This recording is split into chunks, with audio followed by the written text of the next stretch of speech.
The NBA wants you to believe that everything on the court comes down to pure luck and raw talent. But what if that is just a polished lie? What if the biggest moments in history were not left to chance? Think about draft lotteries with odds so impossibly stacked they defy any kind of basic logic. Or referees who miraculously find their whistles right when a playoff series desperately needs a Game 7. Suspensions that mysteriously drop the second a team becomes too dominant to beat, along with blockbuster trades vetoed out of nowhere while others are approved with a wink and a nod. This is not just wild fan speculation anymore. We are talking about actual FBI investigations, convicted felons, and a commissioner who basically shrugged when asked if the lottery was rigged. He admitted that as long as they spelled the NBA right, he did not care what they thought. Today, we are going deep.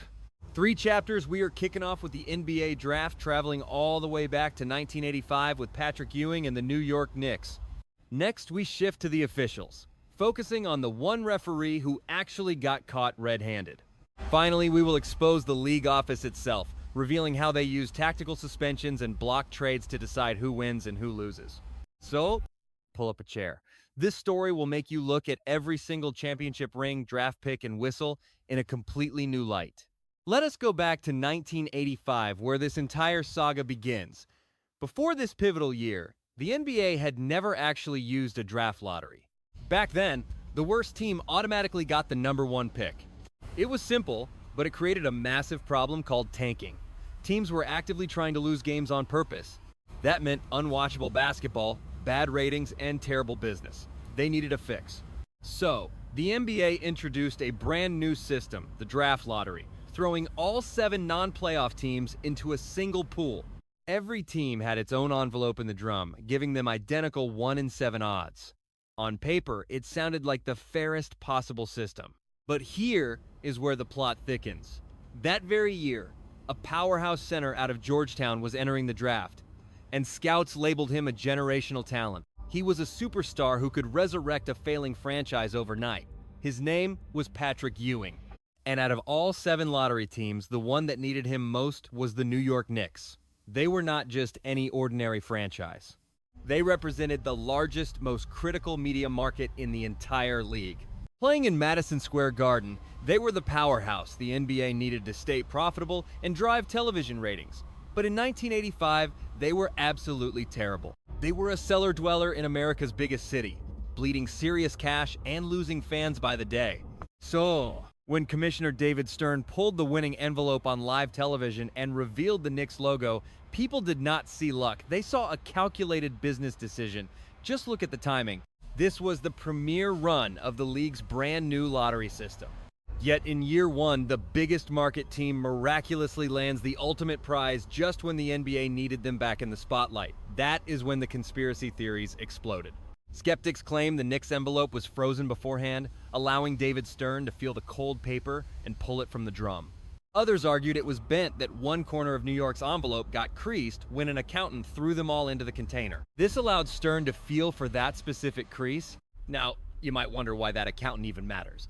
That detail is critical because the auditing firm overseeing the draw, Ernst & Winnie, was the exact same firm that handled the finances for Gulf and Western, the group that owned the Knicks. You had the very people managing the envelopes directly linked to the franchise that walked away with the grand prize. For decades, people grilled Stern about the draft. His response became legendary. Reporters would ask if he found the theories silly, if they were a nuisance, or if he just expected them. Stern always replied that they expected them. He shrugged the rumors off, saying, "If people want to claim that, it is fine, as long as they spell the NBA's name right." That is the reaction of a leader who knows a good conspiracy is great for business. Even Patrick Ewing himself has openly joked about the situation. Years down the road, he brought up the frozen envelope legend himself, laughing it off in interviews and admitting he had heard all the rumors. While he has never confirmed the conspiracy, he has never fully shut it down either. He even admitted that if it was rigged, he was just glad it favored New York. Ewing famously noted that it might have been fixed, but he did not care because he ended up exactly where he belonged. He pointed out that New York needed a powerhouse to make the entire NBA stronger. That was the Patrick Ewing sweepstakes, the first ever lottery, resulting in the exact outcome the league desperately needed. But here's the thing. If this had just happened once, maybe you could write it off as a fluke.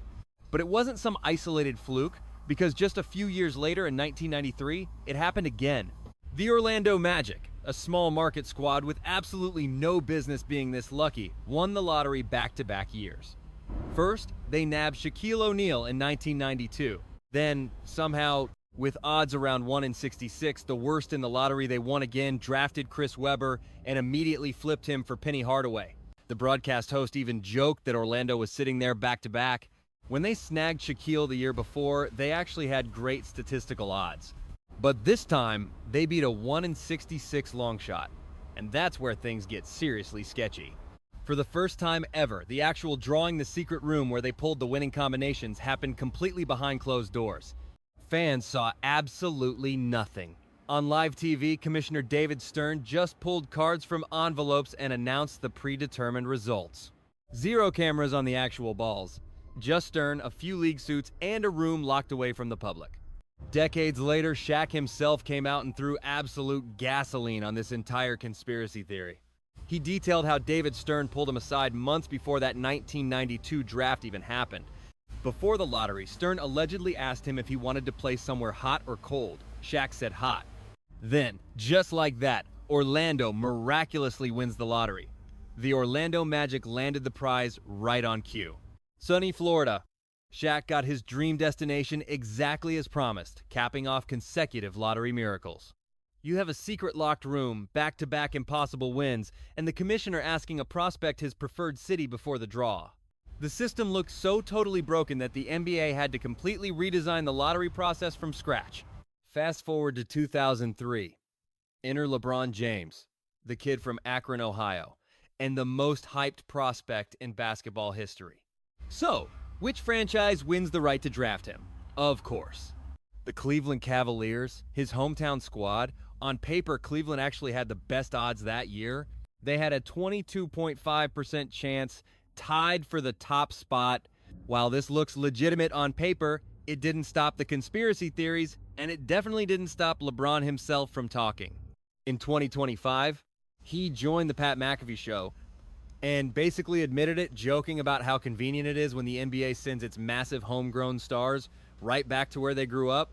Think about it. Ewing to the Knicks, Rose to the Bulls, and LeBron to the Cavs. That brings us to Derrick Rose. In 2008, the Chicago Bulls had a microscopic 1.7% chance of winning. Yet they still won. Enter Derrick Rose, a Chicago native. Imagine playing for the Bulls in the legendary house that Michael Jordan built. What does that feel like? The player they secured was a local kid who had literally grown up right there on the streets of Chicago. He was a hometown icon before ever checking into an NBA game. Post-Jordan, Chicago desperately needed a fresh face, and the city got its hero. Miraculously, the lottery balls delivered just that. This pattern is the real story here, because think about what the NBA gains from these narratives. They get an instant fan base and guaranteed ticket sales. It is a narrative the media does not even have to build because it writes itself. A local kid saving the franchise he grew up cheering for. That isn't just good basketball. It is a marketer's ultimate dream dropped right into their lap. But now, let's look at New Orleans, because this scenario is easily the sketchiest. In 2019, the Pelicans won the lottery with a tiny 6% chance, right after superstar Anthony Davis demanded a trade out of town. Their prize? The dominant Zion Williamson. He was the most hyped college prospect in generations. Someone who could single-handedly prevent a struggling franchise from relocating. Williamson, with the block and absolute rejection by Zion Williamson. While it has not exactly panned out, that was certainly the hope. Here's where things get even messier. Back in 2012, they were not even the Pelicans. They played as the New Orleans Hornets, and the league did not just own a small stake in them. The NBA owned the entire franchise outright, having bought them to prevent the team from leaving Louisiana altogether. So, when the Hornets won the lottery to select Anthony Davis, the group running the drawing and the group benefiting from the outcome were the exact same people. Within months, the league sold the team to a new owner who rebranded them. The franchise Anthony Davis was drafted into technically did not even exist. He got drafted by a team literally owned by the league itself, which rebranded as the Pelicans right after. Let's fast forward to the present day, because this stuff isn't just some ancient basketball history. This is happening right now. In 2025, you already know exactly what I am talking about. The Dallas Mavericks pulled off one of the most hated trades in NBA history, shipping away franchise cornerstone Luka Doncic. And the real gut punch wasn't just who they traded, but where he went, the Los Angeles Lakers, not some small market team. We are talking about the biggest, most valuable, most nationally televised franchise in basketball. Let's be real here. They are a massive global brand sitting right in the second biggest media market in America. That detail matters because a blockbuster trade like this never happens by accident. A 25-year-old superstar, a top 5 player not even in his prime yet, doesn't get shipped off for cheap unless someone high up wants him in a very specific uniform. You can bet this wasn't about pure basketball, it was about pure business. Los Angeles needed a new face for the next decade, and Dallas just delivered him. Predictably, Mavs fans revolted, tearing the front office apart online. I don't even want to say the guy's name. It's completely ridiculous, just pure madness. We just made the finals! Why are we trading our absolute best player, our franchise cornerstone? He was supposed to get a statue in Dallas. Instead, it became one of the worst public relations disasters ever. Then, just months later, Dallas defies a measly 1.8% chance to win the draft lottery against all odds. And who do they walk away with? Cooper Flagg, the most hyped draft prospect to enter the league in years. A front office that just alienated its entire fan base suddenly gets handed the perfect savior to win them all back. Honestly, the wildest part of this trade wasn't even the fact that it felt totally rigged. It's that after trading a generational talent like Luka to the Lakers, the Mavs somehow look set up for a brighter future. Just look at the pattern over the last 4 decades. The franchise that desperately needs a miracle is usually the one that gets it. That's the draft. 4 decades of crazy odds, backroom meetings, hometown heroes, and massive business decisions disguised as simple ping-pong balls. But the draft is only the beginning. Funneling the right stars to the right markets is one thing. Controlling who actually wins on the floor, that is a whole different level of control. And that brings us straight to our second chapter, the referees. See, if the draft is where the league sets the stage, the officials are holding the script once the cameras start rolling. And unlike the lottery, where we are dealing with conspiracies and wild coincidences, this next part is not a theory at all. This one was actually proven in federal court. But before we get into it, I want to show you something pretty cool. We all grew up ripping open card packs, right? Tearing through that wrapper with your heart pounding, hoping you pulled something legendary. That thrill never really went away. We just grew up and convinced ourselves that collecting cards was somehow childish. Courtyard brought that feeling back, but made it much smarter. Courtyard is a modern marketplace where you can rip packs, own real physical collectibles, and trade them globally in an instant. No dealing with shipping boxes, buying stamps, or worrying about sketchy sellers on eBay. Your cards sit in their vault, fully insured at market value and stored for free in a climate-controlled facility. Want the physical card? They will ship it right to your door. Best of all, you do not have to worry about any buyer or seller fees. Every single item is guaranteed authentic. They have Pokemon, sports cards, comic books, you name it. And there is even more on the way. Plus, every pack comes with a guaranteed buyback offer at fair market value. If you rip a card you do not want, you can sell it back right away. Courtyard is genuinely changing the game with this new era of interactive shopping. It is incredibly cool. Go check out courtyard.io and use code JZCut15 for 15% off. That is JZUncut15, or use the QR code and link below. A huge shout out to Courtyard for sponsoring this video. Now, let's get back to it. Let's talk about the most infamous referee in NBA history, Tim Donaghy. Tim Donaghy spent 13 years wearing the gray stripes. He was no rookie referee calling meaningless games either. He worked high-stakes playoff matchups. He officiated nationally televised games. The NBA trusted him on the court for major high-pressure moments, expecting him to call it right down the middle. But for at least 4 straight seasons, from 2003 to 2007, he was doing the exact opposite. He was betting on games he was actively officiating himself. Let that sink in. Here's how it actually unraveled. The FBI wasn't even looking for him. They were just investigating organized crime. Once they pulled on that thread, they found an NBA referee feeding inside information to gamblers, including his own picks on games he was scheduled to officiate that same night. We're not talking about some fan guessing who wins. This is the guy with the whistle, the one deciding which fouls get called and which ones get ignored. Literally betting on outcomes he directly controlled, Donahue ended up pleading guilty to 2 federal felony charges, specifically conspiracy to commit wire fraud and transmitting betting information across state lines. He was sentenced to 15 months in federal prison. But things got wilder because Donahue didn't just quietly disappear after that. He ended up writing a book called Personal Foul, and inside he doesn't just confess to his own crimes. He starts pointing fingers directly at the entire system. He claimed that certain referees, guys he called company men, were essentially instructed to control outcomes and extend playoff series. He specifically called out veteran ref Dick Baveda, claiming that anytime Baveda was officiating, you'd rarely see a blowout. Which meant, according to Donahue, that Baveda had a pattern of keeping games artificially close. He went even further in a later court filing, alleging that 2 separate referees basically fixed a specific playoff game for the league. And don't worry, we're getting into that exact game in just a minute. It's still one of the most notorious officiating conspiracies in NBA history. But look, to be fair, federal investigators dug into Donahue's broader claims of a league-wide system of rigging games, but they didn't find enough evidence to prove it. One prosecutor put it bluntly, the only criminal conduct here was that of Donahue himself. So legally it really was just him. One guy, one gambling addiction, and one specific scheme. Here's why this story matters so much for this entire video. Before Donna, claiming the NBA was rigged made you sound like you wore a tinfoil hat. After Donahue, you're just pointing at a documented fact, a real referee actually betting on real games. Actually getting caught, actually getting convicted, and actually being sent to prison. He is the exact reason why other theories in this video get taken so seriously. Let's go back to before Donahue got caught. This next game is the one he actually pointed to himself. It was the 2002 Western Conference Finals, Sacramento Kings versus the Los Angeles Lakers. The Lakers had back-to-back rings, chasing a 3rd straight championship.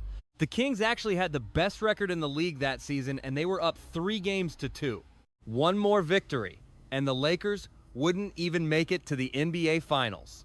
It was Game 6, the infamous night people still debate over 20 years later. The Lakers ended up shooting 40 free throws. 40. And they weren't spread out evenly either. In the 4th quarter alone, the Lakers shot 27 free throws, making 21 of them. In that single quarter, the Lakers attempted more free throws than the entire Kings roster did the whole game. Sacramento's total for all 4 quarters combined was 25. Vlade Divac fouled out. Scott Pard fouled out next. The Kings were getting whistled off the floor, while the Lakers practically lived at the free throw line. Someone had a great block on this play. It's hard to see a foul anywhere, except Kobe Bryant jumping into defenders who were backing up. Sacramento's head coach Rick Adelman absolutely tore into the officiating afterward. Honestly, he wasn't alone. Even consumer advocate Ralph Nader spoke up. And yeah, the same Ralph Nader who ran for president, well, he actually inserted himself into the drama. He publicly called for an official, formal investigation into the officiating of this game. Years later, he said Commissioner David Stern was polite but dismissive, and that the league never actually investigated. He called the whole response a whitewash. And this is exactly where it all circles back to Donahue. In a later court filing, he directly alleged that 2 referees in this exact game were company men, and that the matchup was fixed to extend the series and protect the league's big market franchise. And it isn't just Donahue's word we're relying on. The NBA eventually ran its own internal review, and even the league's own report admitted the game was poorly officiated, pointing out 15 missed calls. 8 of those mistakes favored the Lakers, and only 6 favored the Kings. So, even by the league's own math, the Lakers came out ahead on blown calls in the exact game that mattered most. To this day, Sacramento fans consider this one of the biggest robberies in NBA history. And honestly, when you look at that massive free throw disparity alongside Nader's demand for an investigation, throw in Donnie's wild allegations and the league's own admission that the game was poorly reffed, it is pretty obvious why people still talk about this one every single year. I mean, hell, as a Pistons fan watching those recent playoffs, I know Detroit didn't play great and Cade was banged up, but the Cleveland Cavaliers still shot nearly 100 more free throws than the Pistons did over the entire series.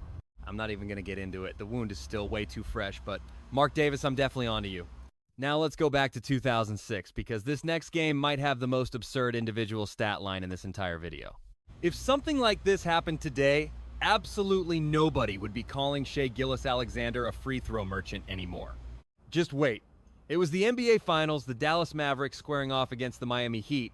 Dallas jumped out to a quick 2-0 lead, dominating early on and looking like they were about to cruise to their first championship in franchise history. And then Miami suddenly flipped the switch.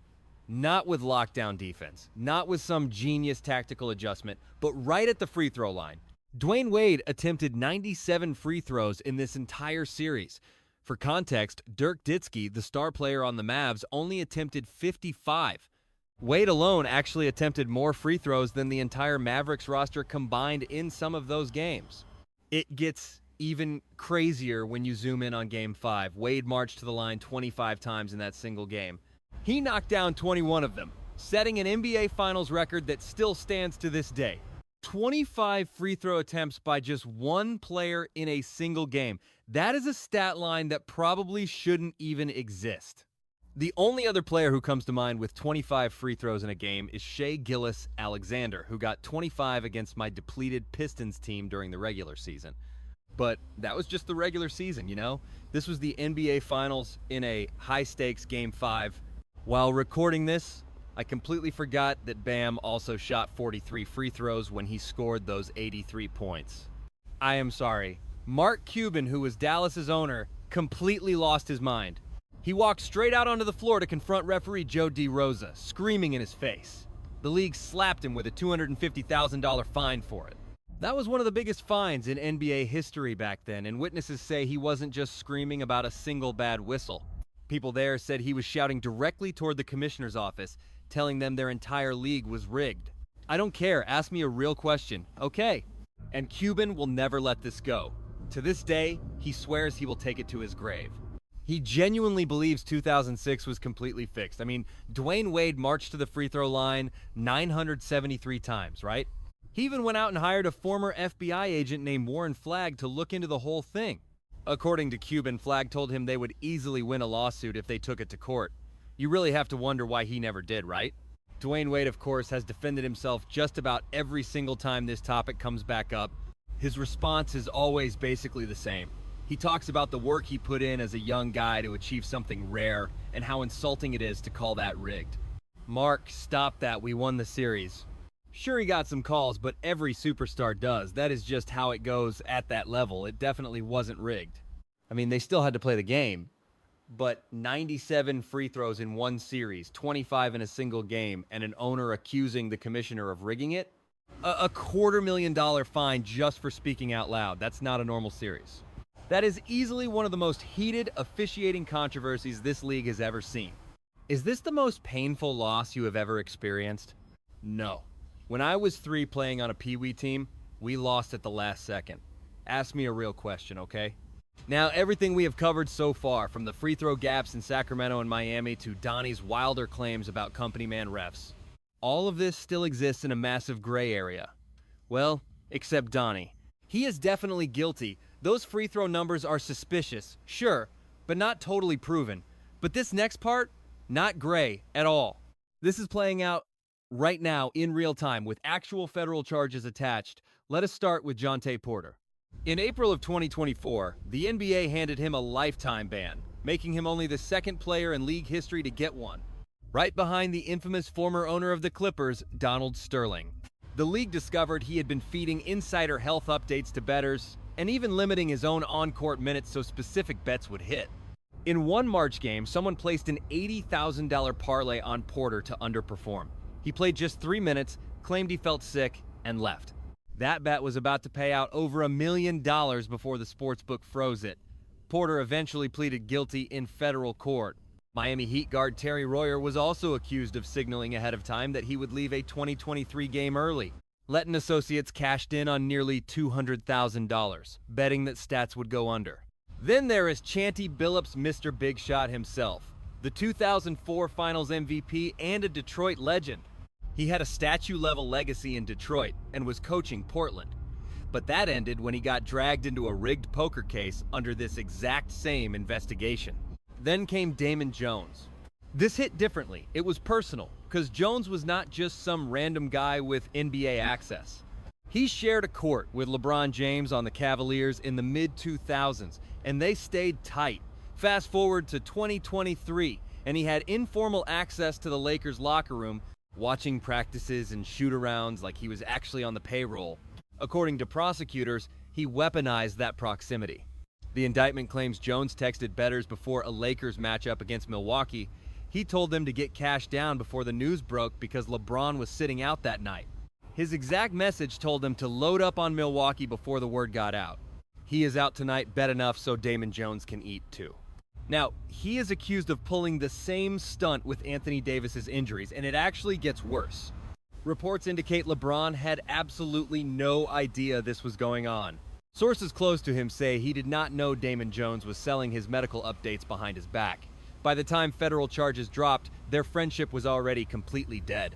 The NBA immediately sidelined all three men, Rozier, Billups, and Jones. Feds claim that Jones, Hall of Famer Chanty Billups, and others lured players into poker games rigged by the mob. Then comes Malik Beasley. To be honest, out of every name in this entire story, this is the one that hurts the most. Beasley was a massive driver of that Pistons turnaround. Detroit had spent years bottoming out, and he suddenly injected pure energy, becoming the most electric piece of their rebuild. Beasley with another heat check. Yes, he is cooking. Watching him shimmy after burying a clutch three-pointer was pure joy all year. The guy even followed me on Twitter. Speaking of which, Jay-Z Uncut, drop a follow. Beasley earned his payday and was poised to sign a 3-year, $42 million deal with Detroit. Then, the very day free agency opened in 2025, the hammer dropped. Now he faces federal charges, including wire fraud and bribery, along with money laundering and conspiracy. They say he tanked his own player props during the 2023-24 season to cover massive gambling debts. That $42 million contract vanished. He claims he is innocent, but as a fan, this hurts. You watch a player fight his way back into the spotlight and become a fun, beloved spark plug for your favorite team, only to find out he might have been cheating the whole time for cash he did not even need. He was days away from getting paid the right way. Rigged draft lotteries and dirty referees are just yesterday's news. This goes way deeper. These are active NBA players allegedly throwing their actual careers down the drain. So that is the officials and the bettors. Referees altering games and players betraying teammates just to get a quick check. But there is a final layer we have not even touched yet. Up to this point, it has been about individuals, referees, players, and coaches breaking the rules on their own. This last part is different. We are talking about the league itself, the front office, and the commissioner's desk.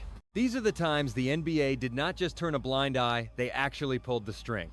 There is no better way to start than with the most untouchable superstar the game has ever seen. Because even Michael Jordan, at the absolute height of his fame, could not escape decisions made about him behind closed doors. Let us go back to 1993. Michael Jordan is the undisputed king of the sports world. Fresh off 3 straight championships, he was completely dominant. Then, out of nowhere, he walks away. The superstar walked away from basketball completely, publicly stating that he had reached the absolute pinnacle and had nothing left to accomplish. Prove. There was simply nothing left to prove on the court. Instead, he pivoted to minor league baseball. The official narrative was simple. It was grief. His father, James Jordan, had been tragically murdered just a few months prior. Jordan explained he needed to walk away to process that devastating loss. That tragedy was incredibly real, and it is a completely valid reason for anyone to halt their entire life. But almost immediately, a darker theory began to spread, one that had absolutely nothing to do with mourning. Word gets out that Jordan had a massive gambling problem. A businessman actually wrote an entire book about it, claiming Jordan lost somewhere around $1.3 million betting on golf. Jordan pushed back hard on that figure. He didn't deny the betting itself, though just claimed the amount was way exaggerated. To make matters worse, Jordan was spotted in an Atlantic City casino the night before a playoff game, which definitely didn't help the optics. Commissioner David Stern ended up bringing in a former federal judge to launch a formal investigation into his gambling. So now the league's biggest superstar is dealing with a serious gambling investigation at the exact same moment he suddenly walks away from the game. And that's where the conspiracy theory kicks in. The idea that Stern didn't just investigate Jordan, that the league quietly suspended him behind closed doors, letting Jordan save face by calling it a retirement instead. How is it not a massive issue when the biggest name in the sport is constantly tied to high-stakes gambling? Well, what is your debt structure, Bob? How much do you owe? It doesn't make any difference. I don't represent the NBA. I'm a reporter. Basically, take a year off, go play baseball, and we'll pretend it was your choice. Michael Jordan has directly denied this multiple times. His exact words were, "There's no truth to that." He said he needed a break, especially right after his father passed. His former teammate Horace Grant backed him up on this too. So did plenty of journalists who covered the team back then. Even so, the conspiracy theory never fully faded. And honestly, the Last Dance documentary dragged it right back into the mainstream spotlight a few years ago, introducing the drama to a new generation of fans who had never heard it before. I had never heard it. Now, to be absolutely clear, there's no hard proof of a secret suspension. No paper trail, no official confirmation. Nothing concrete exists. But what we do know for a fact is that the gambling was real, and so was the investigation. Yes, we are currently involved in a series of investigations on the matter. And the timing was so suspicious that even decades later, people still aren't fully convinced that retirement was the whole story. I don't have a problem, I just enjoy gambling. That was Michael Jordan, the biggest star the NBA had ever seen. Yet even he couldn't escape the front office, steering his career behind closed doors. But here's the thing about that kind of power. Once the league is willing to use it on its biggest icon, they'll absolutely use it on anyone else. Nobody is safe. And sometimes they don't even need a scandal as an excuse. Sometimes all it takes is a rule book and the willingness to enforce it at the absolute worst moment. Which brings us to 2007 and one of the most infuriating suspensions in NBA history. The Phoenix Suns were facing off against the San Antonio Spurs in the Western Conference semifinals. This Suns squad was absolute must-watch basketball during that legendary 7 seconds or less era, with Steve Nash running the show. They were one of the most fun and lethal teams in basketball, pushed fast by Nash. Just spectacular basketball from Phoenix. They were a legitimate threat to win the entire championship that year. Then came Game 4. Robert Horry blindsided Steve Nash off the ball with a brutal hip check, sending him crashing into the scorer's table. It was a cheap, completely unnecessary hit, and the bench instantly cleared as players reacted to their point guard getting leveled. Did you have any inclination, or did you see where Amari was? I have no idea. I was seeing stars from that hit. But here is the part that actually matters. Amari Stoudemire and Boris Diaw never even threw a punch. They did not fight anyone. All they did was take a few steps onto the court, technically violating the rule against leaving the bench area during an altercation. And because of that single rule, the league suspended both of them for Game 5. Not Horry, the guy who started the whole thing. Stoudemire and Dion, two of Phoenix's best players, sat out for doing absolutely nothing. Phoenix ended up losing that series in 6 games, and a massive portion of the NBA world was absolutely furious. Raja Bell openly admitted there wasn't a shred of fairness in the decision. Coach Mike Danton couldn't find any fairness or common sense in it either. Commissioner Stern's response was simple: the rule is the rule. And look, technically, he wasn't wrong. The rule existed. That was the problem. Since the league had full discretion on how strictly to enforce it, they chose the absolute harshest path, right when it would most hurt the most lethal team left in the postseason. And now, hopefully you all can see the massive difference between a Stern-run league and a Silver-run league. We have watched Adam Silver ignore this very rule countless times. Even during the NBA Finals matchup between the Spurs and Knicks, they punished a Suns team that many thought had the best shot at finally toppling the Spurs. So once again, this wasn't a bent envelope or a missed whistle. It was just a rule weaponized in the most damaging way possible, at the most convenient time. Now, this next one is completely different. It isn't a story about the league quietly letting something slide behind the scenes. This was the league publicly blocking a deal, signing their own name to it. The year was 2011. Chris Paul was easily one of the best point guards on earth, running the show for the New Orleans Hornets. Remember, this was that bizarre era when the league actually owned the Hornets franchise outright. The league office wasn't just watching from afar, they were the actual owners. And then, a massive trade gets put together. 3 teams were involved, and everyone at the table fully agreed. Chris Paul is heading to the Lakers, pairing up with Kobe Bryant. On paper, it's done, signed, and delivered. Then David Stern, acting on behalf of the league, he kills the deal. He blocks the entire trade, citing what he called basketball reasons, a phrase that was never fully explained. Rival owners like Dan Gilbert and Mark Cuban were absolutely furious behind the scenes about the Lakers getting stronger. Just like that, the deal was completely dead. Days later, Chris Paul went to the Clippers. But here's the part that matters. To this day, it remains the only trade in NBA history to ever be vetoed like that. Stern claimed he didn't veto anything, arguing he was simply acting as the representative for the team owners. He claimed New Orleans just decided not to do it. But notice what actually got stopped. It wasn't some small market team trying to get better. It was the Lakers, the most massive, profitable, and highly televised franchise in the entire league. They were becoming far too strong. The moment that threatened the money and leverage of rival owners, the league suddenly found a convenient excuse to step in and shut the whole thing down. Let's be honest, if sending Chris Paul to the Lakers helped the NBA's bottom line the way sending Luka there did, that trade goes through without a single complaint. The league didn't step in and block this deal because of the rulebook. They killed it because, for once, helping the Lakers wasn't the play that lined their pockets the most. Now let's fast forward to 2016, a much more recent controversy that sparked one of the most viral reactions in basketball history.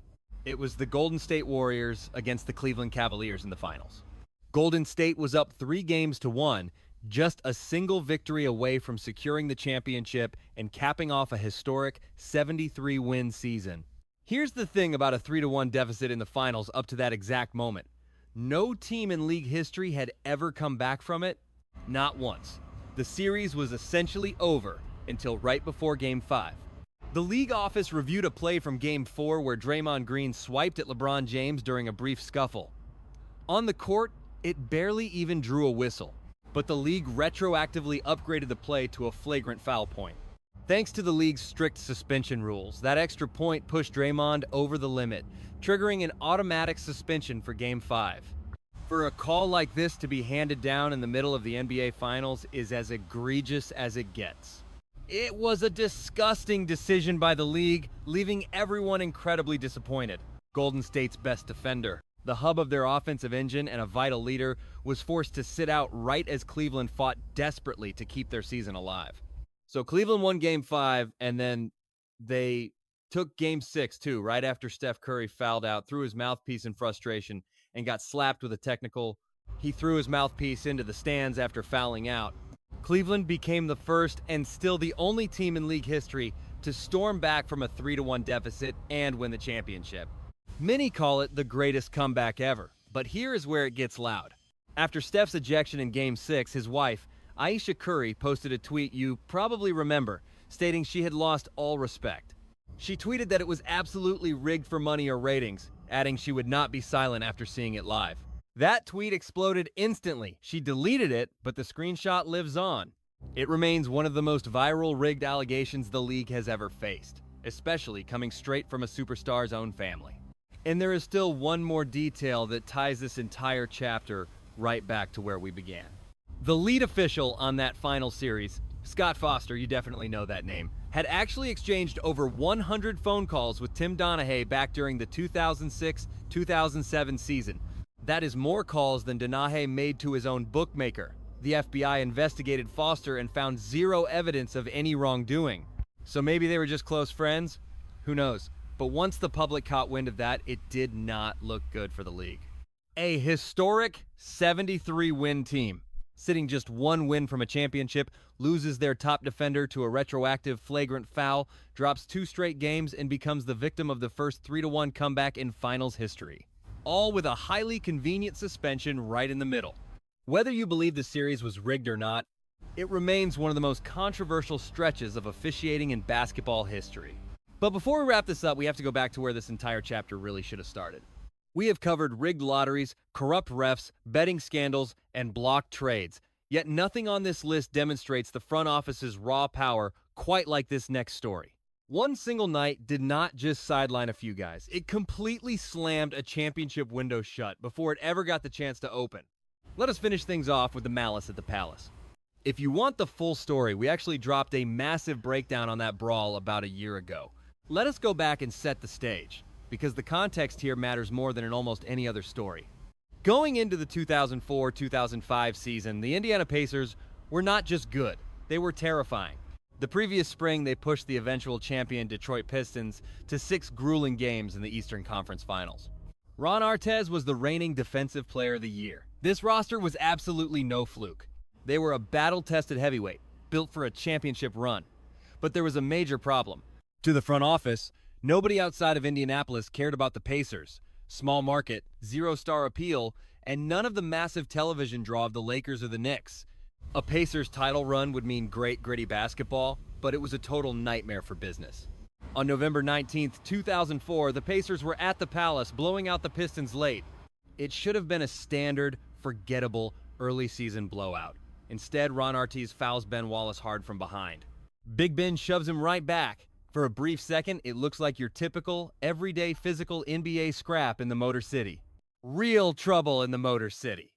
This is looking bad. And then, a fan hurls a drink at Ron Artest while he is lying on the scorer's table. That is the exact moment everything changes. Artest charges straight into the crowd after the fan, and his teammates rush in after him. Professional athletes are trading punches with paying fans in the stands. It is absolute, unmitigated chaos. This is a complete disaster. Fans are jumping in, and Steven Jackson is trading blows. Within hours, it is the lead story on every news channel in the country. It instantly becomes the single most infamous moment in basketball history. And this is where the story shifts from a wild brawl to unprecedented punishment. The actions of the players wildly exceeded the professional boundaries and basic self-control expected of professional athletes. Commissioner David Stern drops the hammer harder than anyone in sports has ever seen. 9 players. 146 games. Ron Artest, their defensive anchor and emotional heartbeat, gets banned for the entire rest of the season and playoffs. That is 86 games, the longest on-court suspension in league history. Steven Jackson, their crucial secondary wing scorer, gets hit with a 30-game suspension. Jermaine O'Neal, their franchise cornerstone, gets hit with 25 games, which was later reduced to 15 on appeal, but it still completely derailed their season. Even Ben Wallace, the guy who started it with a hard shove, only gets 6 games. Just think about the reality of that. The league did not just hand down bans. They completely gutted the core of a title-contending rotation. Their defensive anchor, their key wing player, and their franchise star were all sidelined at the exact same time right at the start of the year. The discipline was not just harsh, it was totally lopsided. Artest said later that he did not believe Commissioner David Stern treated him fairly at all. And Steven Jackson publicly voiced what plenty of fans and analysts were already thinking. The fans who escalated the entire situation by hurling bottles and cups from the stands faced almost no real consequences. Meanwhile, the players who reacted lost an entire year of their prime and millions of dollars in game checks. But this went way beyond discipline. This was Stern going into absolute code red damage control mode. In the bitter aftermath, mainstream media labeled the players as thugs, and Stern took that reputation damage very personally. Just months later, he rolled out a strict dress code for the entire league, banning baggy clothes, flashy chains, and do-rags basically, anything that screamed hip-hop to a nervous corporate crowd. Steven Jackson has said flat out that those suspensions were brutal for a reason. Stern was actively trying to clean up the league's image, using their punishment to fuel a massive corporate rebrand. That's why it was completely unanimous. That was step 1, and it didn't stop with the dress code. This was the moment that fundamentally changed how physical the league could be. Harder fouls, bench-clearing scuffles, guys going at it after a hard screen. Over the next several seasons, all of that basically vanished. The league cracked down on physicality across the board. After the malice, any sign of real aggression was treated like a massive liability instead of competitive basketball. A lot of longtime fans still point to this exact night as the moment the NBA's soft era officially began. Oh, they called an offensive foul? No way. They called an offensive foul? I don't even know what in the heck for. This wasn't just a single rule change. It was a total culture shift. And it happened because one commissioner had to prove, and prove fast, that this league wasn't out of control. The Indiana Pacers never truly recovered. They got bounced early in the postseason and never reached that Eastern Conference Finals level again. At least, not for another 20 years. They were a legitimate championship-caliber team dismantled in a single night. It was a punishment that conveniently erased the one franchise the league had zero financial interest in seeing win it all. So, was this a bent envelope or a rigged whistle? No.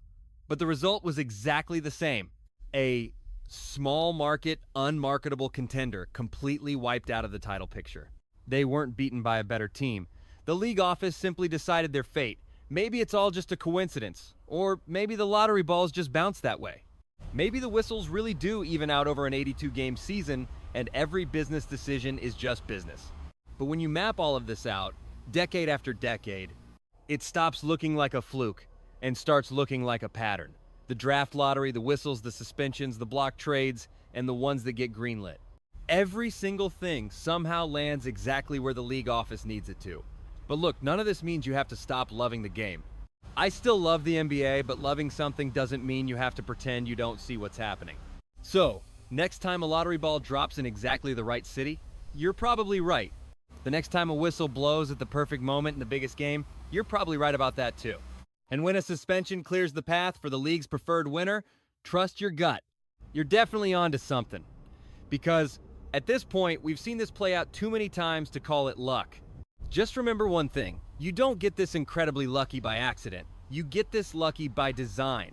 If you enjoyed the video, make sure to drop a like, leave a comment with your thoughts, and help me reach 100,000 subscribers. I seriously couldn't do this without your support.